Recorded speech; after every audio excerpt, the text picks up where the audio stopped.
हम बातचीत कर रहे थे कि किस तरह से जो आर्थिक नीतियों का संकट है वो राजनीतिक संकट में और सांगठनिक संकट में रिफ्लेक्ट करता है। कांग्रेस की लीडरशिप इस बात को रियलाइज करने के लिए तैयार नहीं है। वे एक व्यक्तियों की समस्या, सोनिया गांधी, राहुल गांधी या कपिल सिब्बल या गुलाम नबी आजाद वगैरह की समस्या के तौर पर देख रहे हैं। वो ये व्यक्तियों की समस्या नहीं है। कांग्रेस को अगर अपना सांगठनिक ढांचा दुरुस्त करना है तो उसे घोषित तौर पर नव्य आर्थिक उदारीकरण की जो जन विरोधी नीतियां जो उन्होंने पिछले 40 साल से लागू की हैं, जिसकी वजह से लगातार कांग्रेस जनता से कटती चली गई है, उन नीतियों के बारे में उसे पुनर्विचार करके नए वैकल्पिक प्रस्तावों को सामने लाना होगा। कांग्रेस का कोई नेता यह सवाल नहीं उठा रहा है। कांग्रेस का संकट हल कैसे होगा? मैं चाहता हूं कांग्रेस का संकट हल हो। मेरी दिली इच्छा है कि कांग्रेस एक अच्छी इफेक्टिव पार्टी के तौर पर काम करे, लेकिन कांग्रेस इफेक्टिव पार्टी के तौर पर तभी काम करेगी जब कांग्रेस अपनी आर्थिक नीतियों को बदले। उसके आर्थिक नीतियों के दिवालियेपन के कारण ही कांग्रेस के अंदर सांगठनिक संकट है और नेताओं के बीच में असंतोष है। सरकार थी तो वो छुपा रहता था, लेकिन आप ओवरऑल देखें 1990-91 के बाद से, जब से नव्य आर्थिक उदारीकरण की नीति लागू की गई है, कांग्रेस लगातार कमजोर हुई है, सांगठनिक तौर पर कमजोर हुई है। लेकिन कांग्रेस के अंदर यह बहस नहीं है। कांग्रेस से यह डिमांड की जानी चाहिए। नरेंद्र मोदी से तो हम लोग बहुत डिमांड करते हैं। कांग्रेस से हमारी डिमांड है कि कांग्रेस नव्य आर्थिक उदारीकरण की जन विरोधी नीतियों को एक सिरे से बदले। कांग्रेस जब तक अपनी नीतियों को नहीं बदलती, उसमें कन्हैया कुमार जाए या पूरी की पूरी कम्युनिस्ट पार्टी चली जाए, कोई फर्क पड़ने वाला नहीं है। कन्हैया कुमार से ज्यादा कद्दावर और ज्यादा जनाधार वाले नेता अभी भी कांग्रेस में मौजूद हैं, लेकिन वो कांग्रेस में जो प्राण फूंकने चाहिए वो प्राण नहीं फूंक पा रहे। राहुल गांधी से ज्यादा मेहनत कोई नहीं कर सकता। बेशुमार मेहनत कर राहुल गांधी, प्रियंका गांधी दोनों बहुत शानदार काम कर रहे हैं, बहुत मेहनत कर रहे हैं। ईर्ष्या होती है उनके काम को देखकर, उनकी मेहनत को देखकर। वो हर जिले में जा रहे हैं, हर राज्य में जा रहे हैं, लोगों से मिल रहे हैं, मीटिंग कर रहे हैं, लेकिन एक काम जो बुनियादी है वो ये आर्थिक नीति बदलने का, उसकी तरफ वो ध्यान नहीं दे रहे। आर्थिक नीति बदले बिना कांग्रेस का संकट हल होने वाला नहीं है। कांग्रेस जब तक अपनी आर्थिक नीतियां नव्य आर्थिक उदारीकरण के फ्रेमवर्क से बाहर नहीं लाती,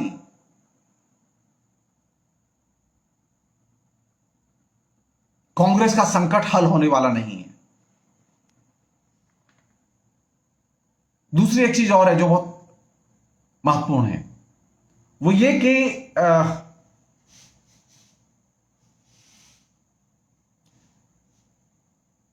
कांग्रेस के लिए ये जो पॉपुलिज्म है, ये पॉपुलिज्म अब कांग्रेस के लिए विकल्प नहीं है। कांग्रेस अब पॉपुलिज्म के जरिए कोई अपना भविष्य नहीं बना सकती, क्योंकि नरेंद्र मोदी ने पॉपुलिज्म के जरिए जो स्पेस घेरा है उसको आप सिर्फ जन आंदोलन के जरिए ही क्वेश्चन कर सकते हैं और धराशायी कर सकते हैं। नरेंद्र मोदी ने जो मीडिया नाकेबंदी की हुई है, साइबर नाकेबंदी की हुई है, उस मीडिया और साइबर नाकेबंदी का प्रत्युत्तर आप किसी भी किस्म के पॉपुलर नेता को, अभिनेता को आप मैदान में उतार दीजिए, उससे आप उसे काउंटर नहीं कर सकते।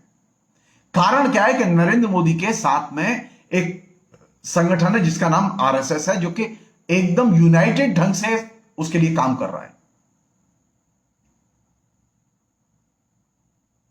संकट उनके यहां भी है, कोलैप्स वो भी करेंगे। जैसा कि मैं कह रहा हूं आपसे, नव्य आर्थिक उदारीकरण की नीति जो अपनाएगा वह संगठन आंतरिक सांगठनिक क्राइसिस से गुजरेगा और वो संगठन में भगदड़ मचेगी, लोग छोड़ छोड़ के जाएंगे। नव्य आर्थिक उदारीकरण की नीतियां अपनाने के बाद बंगाल में अपनाई ना लेफ्ट फ्रंट ने। लेफ्ट फ्रंट धीरे धीरे कोलैप्स कर गया, पता ही नहीं चला लेफ्ट फ्रंट का। कांग्रेस धीरे धीरे कोलैप्स कर गई, पता ही नहीं चला कांग्रेस का। मोदी भी कोलैप्स करेंगे, निश्चिंत रहिए, लेकिन उसका विकल्प नव्य आर्थिक उदारीकरण की नीतियां नहीं है। नव्य आर्थिक उदारीकरण की नीतियां अमेरिका में पिट चुकी हैं, अमेरिका एकदम दिवालिया हो चुका है। नव्य आर्थिक उदारीकरण की नीतियां चाइना में पिट चुकी हैं, चाइना की इकोनॉमी धीरे धीरे नीचे जा रही है। चाइना की कम्युनिस्ट पार्टी में संकट है, डेमोक्रेट्स और रिपब्लिकन पार्टी के अंदर संकट है। जिसने भी नव्य आर्थिक उदारीकरण की नीतियां अपनाई, वे पार्टियां आर्थिक संकट को अनदेखी करके वे राजनीतिक संकट में फंसी हुई हैं, वे आर्थिक नीतियां बदलना नहीं चाहती। तो मैं जो चीज आपसे बुनियादी तौर पर शेयर करना चाहता हूं कि कांग्रेस के ऊपर दबाव पड़ना चाहिए, यह हमारी मांग होनी चाहिए कि कांग्रेस अपनी नव्य आर्थिक उदारीकरण की नीतियों का विकल्प पेश करे। अगर मोदी के जाने के बाद में कांग्रेस को आना है और कांग्रेस को वही नव्य उदार आर्थिक नीतियां लागू करनी है, तो लोग तो कहेंगे कि कांग्रेस से तो ज्यादा अच्छा बीजेपी ही है, क्योंकि वो तो नेकेटली कर रही है काम, आप तो चुप के करते थे। सवाल तो उठता है ना कि कांग्रेस के शासन में, मनमोहन सिंह के शासन में 10 लाख एकड़ जमीन किसानों की कॉर्पोरेट घरानों ने विशेष आर्थिक क्षेत्र के तौर पर, स्पेशल जोन के तौर पर, स्पेशल इकोनॉमिक जोन के तौर पर खरीदी, और उसमें से मुश्किल से 40-50% जमीन में उन्होंने इंडस्ट्रीज लगाई और 50% जमीन एकदम खाली।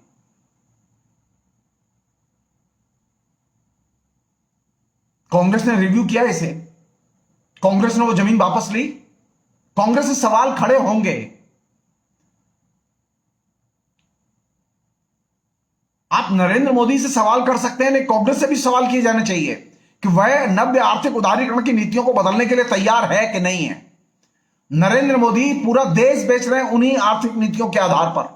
नरेंद्र मोदी ने कोई नई नीति नहीं बनाई, सिर्फ वह जो बनी हुई नीति है, डिसइन्वेस्टमेंट की नीति है, उस डिसइन्वेस्टमेंट की नीति का नरेंद्र मोदी नेकेडली दुरुपयोग कर रहे हैं।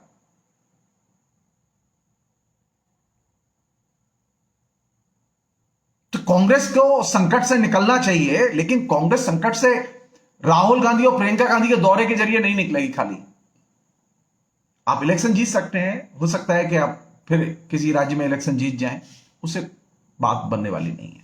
समस्या इलेक्शन की नहीं है, समस्या यह कांग्रेस के अंदर जो क्राइसिस है, लीडरशिप का क्राइसिस है। लीडरशिप में जो एका नहीं है। अब आप सोचिए, एक तरफ कन्हैया कुमार ज्वाइन कर रहे हैं और दूसरी तरफ जो गुलाम नबी आजाद, कपिल सिब्बल जैसे जो बड़े लोग हैं, जो कि उनके टॉप लीडर हैं, वे असंतोष व्यक्त कर रहे हैं कि कांग्रेस के अंदर हो क्या रहा है, हमें नहीं मालूम। वे प्रश्न खड़े कर रहे हैं कि जो ईमानदार लोग हैं, जो अच्छे लोग हैं, वो कांग्रेस से क्यों छोड़कर जा रहे हैं। कांग्रेस कोई जवाब नहीं दे रही इसका। ऐसी स्थिति में जब कांग्रेस सबसे ज्यादा क्राइसिस में, कन्हैया कुमार कितने प्रभावी होंगे?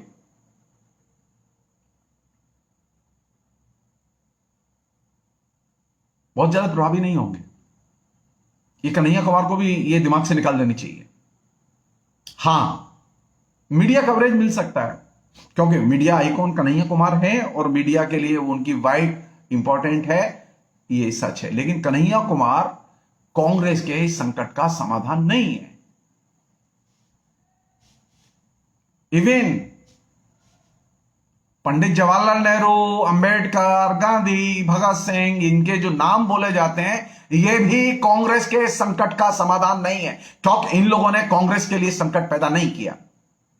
कांग्रेस के लिए संकट पैदा किया है नव्य आर्थिक उदारीकरण की नीतियों ने। हम जानना चाहते हैं, कन्हैया कुमार अगर इतने ही ईमानदार हैं जैसे कि अब तक रहे हैं, तो नव्य आर्थिक उदारीकरण की नीतियों को लेकर उनका स्टैंड क्या है? क्या वे राहुल गांधी से मांग करेंगे? अरे फासिज्म आया कैसे? नरेंद्र मोदी आया कैसे? सब लोग जानते हैं। सारी दुनिया में जो दक्षिण पंथ की आंधी चली, वो दक्षिण पंथ की आंधी का आधार तैयार किया नव्य आर्थिक उदारीकरण की नीतियों ने।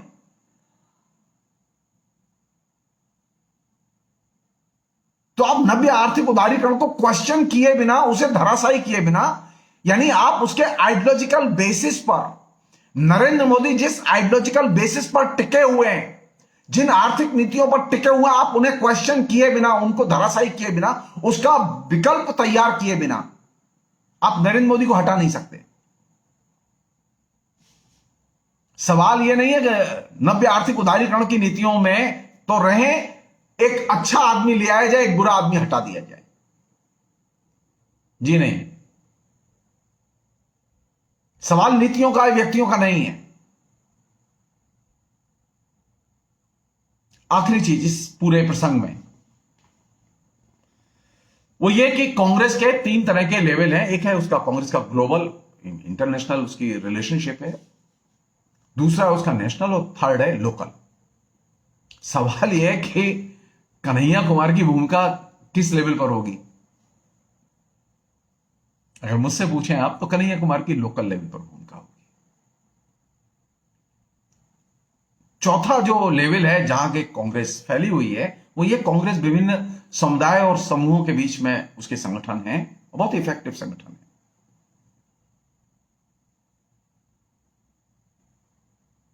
मैं रिपीट करना चाहता हूं, कन्हैया कुमार में देवी प्रसाद त्रिपाठी जैसा टैलेंट नहीं है। याद है कि जब देवी प्रसाद त्रिपाठी जब कांग्रेस में गए थे, तो जान लीजिए कांग्रेस महासमिति के अधिवेशन में जब देवी प्रसाद त्रिपाठी प्रवेश करते थे, तो फर्स्ट रो में खड़ी हुई, बैठी हुई सारी लीडरशिप, केसी पंत से लेके नरसिम्हा राव से लेके सारे लोग उठकर खड़े होते थे सम्मान में। कन्हैया कुमार के लिए कोई खड़ा नहीं होगा। देवी प्रसाद त्रिपाठी ने कांग्रेस के लिए क्या किया, ये कांग्रेस ही जाने और देवी प्रसाद त्रिपाठी जाने।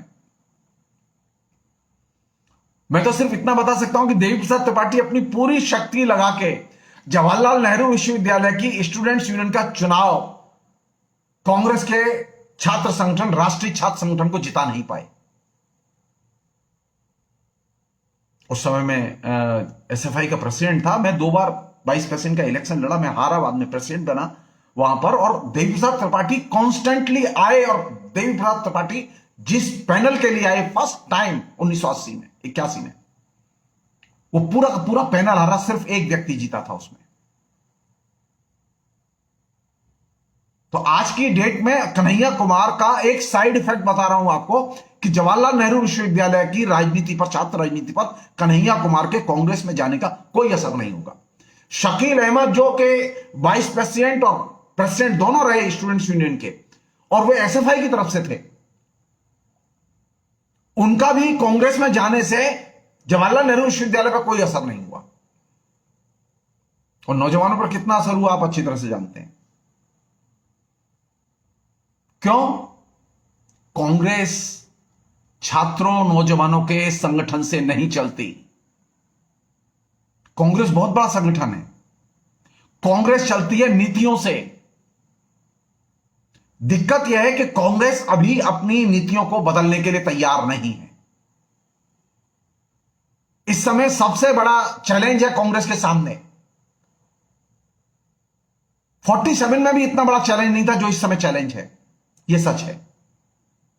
लेकिन उस चैलेंज का मुकाबला तभी कर सकते हैं जब आपके पास में नव्य आर्थिक उदारीकरण की नीतियों का विकल्प होगा, मोदी की नीतियों का विकल्प होगा। मसलन हमारी एक छोटी सी मांग है, क्या कांग्रेस ये जो तमाम किस्म के सार्वजनिक संस्थानों का जो निजीकरण हो रहा है, क्या कांग्रेस पब्लिकली ये कहने के लिए तैयार है कि अगर वो सत्ता में आती है तो फिर इन सारी संपत्तियों का राष्ट्रीयकरण करेगी? अभी तक बयान नहीं आया कि कांग्रेस के किसी नेता का। क्यों नहीं आया? क्योंकि आपकी नीति बदली नहीं है। आपने डिसइन्वेस्टमेंट की नीति जो बनाई थी, आप जब तक उस नीति को नहीं बदलेंगे, आप राष्ट्रीयकरण कर ही नहीं सकते। क्योंकि आपने नेशनलाइजेशन की पॉलिसीज के अगेंस्ट में डिसइन्वेस्टमेंट की पॉलिसी लाए आप। नरेंद्र मोदी एयरपोर्ट बेच रहे हैं, नरेंद्र मोदी रेलवे बेच रहे हैं, नरेंद्र मोदी हर चीज बेच रहे हैं हिंदुस्तान की। कांग्रेस से सवाल है ये कि अगर कांग्रेस सरकार में आती है तो नरेंद्र मोदी ने जो जो चीजें बेची हैं, जिनको बेची हैं, क्या उनकी संपत्ति का राष्ट्रीयकरण होगा कि नहीं होगा? मैं सीधे सवाल करना चाहता हूं, क्या अदानी अंबानी जो बड़े पैमाने पर सरकारी संपत्तियां खरीद रहे हैं, क्या अदानी अंबानी की संपत्ति का नेशनलाइजेशन होगा? नहीं होगा।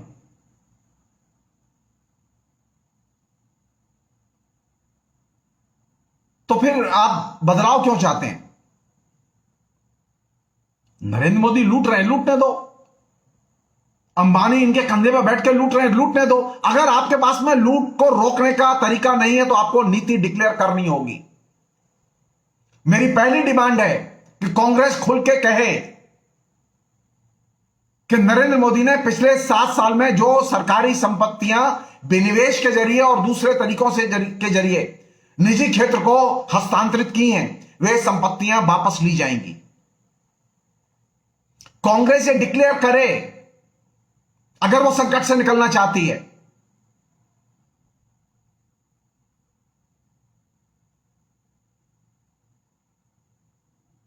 कि वह उदारता के साथ में उन तमाम राजनीतिक दलों के साथ में अपना मोर्चा बनाएगी, गठबंधन बनाएगी, खासतौर पर उत्तर प्रदेश में।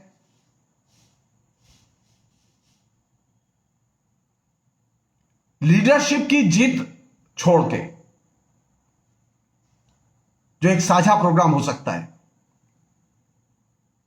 आज स्थिति इतनी भयावह है कि कांग्रेस का एक स्टेटमेंट नहीं आया कि रेलवे को जिस तरह से, एयरपोर्ट को जिस तरह से नरेंद्र मोदी की सरकार निजी क्षेत्र के हवाले कर रही है, कांग्रेस ने खुल के कहा ही नहीं कि नहीं, अगर हम सत्ता में आए तो हम इसका नेशनलाइजेशन करेंगे, हम इनको वापस लेंगे। क्यों है झिझक?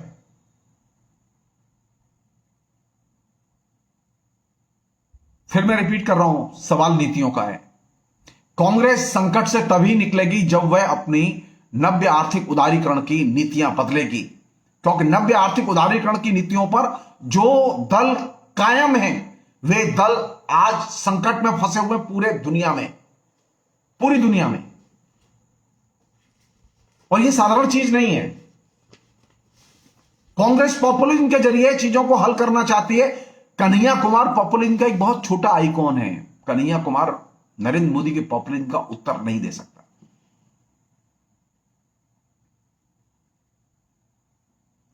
मसलन नरेंद्र मोदी ने जो आपके बीच में जो बारूद फैलाई है, उस बारूद को आप कैसे दूर करेंगे? राहुल गांधी के भाषणों से, विज्ञापन से? जी नहीं। जन आंदोलन, यह चिंता की चीज है मेरे लिए कि पिछले 7 साल में कांग्रेस अपने लिए कोई जन आंदोलन का इशू तय क्यों नहीं कर पा रही कंसिस्टेंटली। हम जानते हैं इवेंट ओरिएंटेड डेमोन्स्ट्रेशंस, धरने, ये कांग्रेस ने किए हैं, लेकिन कंसिस्टेंसी होती है कि एक आंदोलन के पीछे कांग्रेस अपने बैनर के नीचे लोगों को एकजुट करे। यह सोचा जाना चाहिए, कांग्रेस अपने बैनर के नीचे जनता को एकजुट क्यों नहीं रख पाती? किसान एकजुट किए हुए हैं, किसानों को किसान संगठन एकजुट किए हुए हैं, कांग्रेस उनको समर्थन दे रही है, लेकिन कांग्रेस तो वो आंदोलन नहीं चला रही। आंदोलन तो किसान संगठन चला रहे हैं।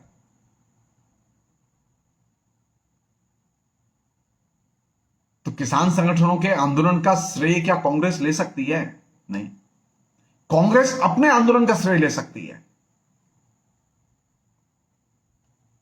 मैंने एक बात कही थी कि अगर कांग्रेस सचमुच में ही किसान आंदोलन को लेकर इतनी गंभीर और शिद्दत से महसूस करती है तो कांग्रेस के सारे सांसदों को संसद छोड़ देनी चाहिए,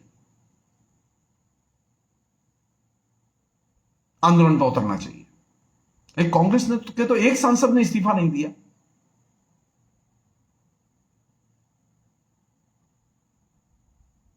क्यों? कांग्रेस से कोई सवाल नहीं होना चाहिए, राहुल गांधी से कोई सवाल नहीं होना चाहिए। राहुल गांधी से और कांग्रेस से दूसरा सवाल है कि वे अपनी एक डेमोक्रेटिक फंक्शनिंग संगठन की सुनिश्चित करें और अपने प्रेसिडेंट का चुनाव करें।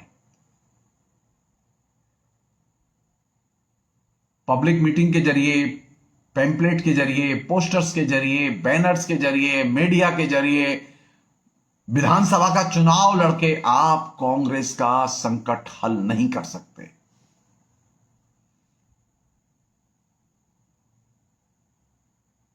मैं एक सिर्फ याद दिला रहा हूं, राजीव गांधी ने जो गलती की थी, पॉपुलिज्म का उत्तर पॉपुलिज्म से देने की कोशिश की थी। राम जन्मभूमि के आंदोलन का जो पॉपुलिज्म बीजेपी और आरएसएस ने खड़ा किया था, जिसकी वो अभी मिठाई खा रहे हैं, उसका प्रत्युत्तर देने के लिए पॉपुलिज्म का ही सहारा लिया और राजीव गांधी ने जाके स्वयं शिलान्यास किया। राम मंदिर का शिलान्यास सबसे पहले किसने किया? राजीव गांधी ने किया। कांग्रेस कहां है आज? बाबरी मस्जिद कहां है आज? आप पॉपुलिज्म का सहारा लेंगे तो दक्षिणपंथी राजनीति को आप कभी भी पछाड़ नहीं सकते। दक्षिणपंथी राजनीति और दक्षिणपंथी संगठन पॉपुलिज्म के मामले में सबसे आगे होते हैं और बर्बर होते हैं। सारी दुनिया का एक्सपीरियंस है ये। मोदी के पॉपुलिज्म का अगर उत्तर तलाश करना है और उत्तर निर्मित करना है तो जनांदोलन बेहद जरूरी है। चूंकि कांग्रेस सांगठनिक तौर पर संकट में है तो कांग्रेस इवेंट तो ऑर्गेनाइज कर लेती है आंदोलन के, लेकिन एक धारावाहिकता के साथ में आंदोलन ऑर्गेनाइज नहीं कर पाती, और ये उसकी सबसे बड़ी वीकनेस है। और ये वीकनेस तब तक नहीं जाएगी जब तक कांग्रेस एक सुनिश्चित आइडियोलॉजिकल वैकल्पिक फ्रेमवर्क अपना निर्मित नहीं करती। फासिज्म से लड़ने के लिए आपके पास में वैकल्पिक नीतियां क्या हैं? मोदी फासिस्ट है, ये सच है, लेकिन वैकल्पिक नीतियां क्या हैं आपके पास? आपने तो वैकल्पिक नीतियां कभी घोषित नहीं की। आपने कोई एक कॉमन मिनिमम प्रोग्राम लोगों के सामने रखा नहीं। आपने कभी किसी नेता के साथ में बातचीत नहीं की। आप सिर्फ मुद्दे पर केंद्रित होकर बातचीत करते रहे हैं, कभी इस मुद्दे पर, कभी उस मुद्दे पर, कभी इस मुद्दे पर 10 संगठनों को बुला लो, कभी उस मुद्दे पर 15 संगठनों को बुला लो। यह मुद्दा केंद्रित जो विपक्षी एकता है, यह फासिज्म को डिफीट नहीं दे सकती, मोदी के पॉपुलिज्म को डिफीट नहीं दे सकती। इसके लिए जरूरी है कि आपके पास में एक दीर्घकालिक और अल्पकालिक दोनों ही किस्म के राजनीतिक प्रोग्राम हो, और ये दोनों प्रोग्राम आंदोलन केंद्रित हो। कांग्रेस निश्चित तौर पर इसमें महत्वपूर्ण भूमिका अदा कर सकती है। कांग्रेस इसमें इनिशिएटिव ले और एक वैकल्पिक प्रोग्राम बनाए जिस पर अधिक से अधिक दल सहमत हो और उस पर आंदोलन हो।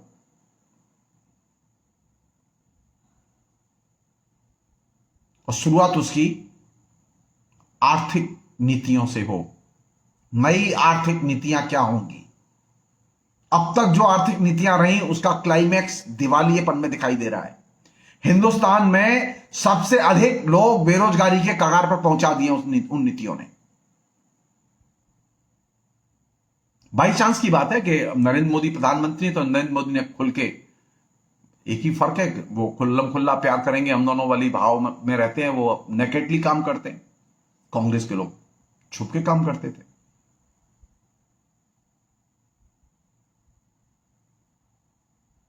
तो कांग्रेस के पास में अगर वो सचमुच में नरेंद्र मोदी से लड़ना चाहती है तो नरेंद्र मोदी के खिलाफ में क्या कोई कॉमन एजेंडा है? क्या संविधान की कॉपी दिखा के और संविधान को दिखा के आप नरेंद्र मोदी को हरा सकते हैं? नहीं हरा सकते। नरेंद्र मोदी आपसे ज्यादा संविधान की कॉपियां बांटेगा, वो ड्रामे में आपसे ज्यादा उस्ताद है। संविधान की प्रतियां दिखाना और संविधान की प्रतियां बांटना फासिज्म के खिलाफ में लड़ाई का अस्त्र नहीं है। आपके पास में कॉन्क्रीट प्रोग्राम होना चाहिए। कांग्रेस अभी तक, कम्युनिस्ट पार्टियां अभी तक फासिज्म के खिलाफ में ठोस राजनीतिक कार्यक्रम तय नहीं कर पाई। नरेंद्र मोदी अघोषित तौर पर जो उन्होंने घोषित किया था उस पर वो काम नहीं कर रहे। वो उन्होंने जो अपना इंटरनल ब्लूप्रिंट तैयार किया था उस पर वो काम कर रहे हैं लगातार। आप न तो फोरकास्ट कर पा रहे हैं, ना आप उसे रोक पा रहे हैं, और ना आप उसका विकल्प का कोई प्रोग्राम दे पा रहे हैं। तो थोड़ा सा अपनी तरफ आत्मालोचनात्मक ढंग से देखें कांग्रेस के लोग। नरेंद्र मोदी के विकल्प का आर्थिक राजनीतिक प्रोग्राम लेकर आए और उस पर लोगों को एकजुट करें, दलों को एकजुट करें, तब कोई बात बनेगी। अभी तक तो कोई प्रोग्राम आया नहीं। हां, निमंत्रण आते हैं, राहुल गांधी ने बुलाया है, सोनिया गांधी ने बुलाया है, लोग चले जाते हैं, मिल आते हैं, बातचीत हो जाती है। चुनाव आते हैं, उसके पहले एक अलायंस हो जाता है, इलेक्शन हो जाते हैं, लेकिन कोई प्रोग्राम तो नहीं है। सिर्फ लोकल लेवल के इलेक्शन मैनिफेस्टोज हैं। सो प्लीज, कांग्रेस ठोस रूप में मोदी की आर्थिक नीतियों के जवाब में वैकल्पिक आर्थिक नीतियां, जो कि नव्य उदारीकरण की आर्थिक नीतियों से हटकर होंगी, वो लेकर आए। कांग्रेस डिक्लेयर करे कि जो नॉन परफॉर्मिंग एसेट डिक्लेयर किए गए हैं वो एसेट्स वसूल किए जाएंगे। कांग्रेस डिक्लेयर करे कि जो संपत्ति, सरकारी संपत्ति निजी क्षेत्र को सौंपी गई है उसका नेशनलाइजेशन होगा, और उन व्यापारिक घरानों का और उनकी संपत्ति का नेशनलाइजेशन होगा। आप हवा में तीर चलाना चाहते हैं। आप मोदी भी खुश, अंबानी भी खुश, मीडिया भी खुश।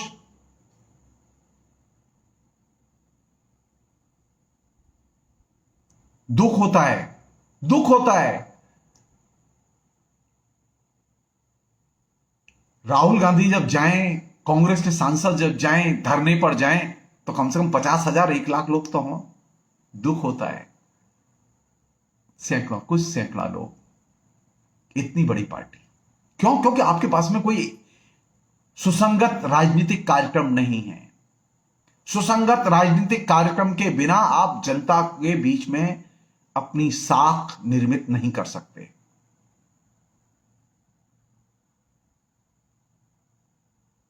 जनता के बीच में जो तबाही मच रही है उसकी भी आप ठीक से रिपोर्टिंग नहीं करते। सरकार की आलोचना भी आप ठीक से नहीं करते। अभी विकल्प लाइए, वैकल्पिक प्रोग्राम लाइए, और वैकल्पिक प्रोग्राम के आधार पर राजनीतिक दलों को और जनता को संगठित कीजिए। तभी नरेंद्र मोदी का विकल्प तैयार होगा। किसानों ने किया ना, किसानों ने नीतियों के आधार पर किसानों को आंदोलित किया, एकजुट किया, और वे लगातार आंदोलन कर रहे हैं। किसानों से कांग्रेस सीखे। वे किसी दल के नहीं है, उसमें सभी दल के लोग हैं। उसमें कांग्रेस के लोग हैं, उसमें लेफ्ट के लोग हैं, उसमें और दूसरे लोग हैं जो किसी दल में नहीं, वो भी लोग हैं। तो सबसे बड़ी जरूरत क्या है कि कांग्रेस आइकॉन या नायक केंद्रित जो एक्शन है इस बीमारी से निकले। नीतिगत केंद्रित आंदोलन इसकी तरफ ध्यान दे और नीतियां बनाए। नायक केंद्रित आंदोलन होंगे और नायक केंद्रित एक्शन होंगे, नायक केंद्रित इवेंट होंगे, तो आप तय मान लीजिए कि आपसे ताकतवर नरेंद्र मोदी साबित होंगे। तो नरेंद्र मोदी के पास में आपसे कई गुना ज्यादा संसाधन है, सपोर्ट है, मीडिया है। कांग्रेस को नायक की नहीं, नीतियों की जरूरत है। कांग्रेस को पॉपुलिज्म की नहीं, जन आंदोलन की जरूरत है। ये चीजें कांग्रेस की लीडरशिप समझे।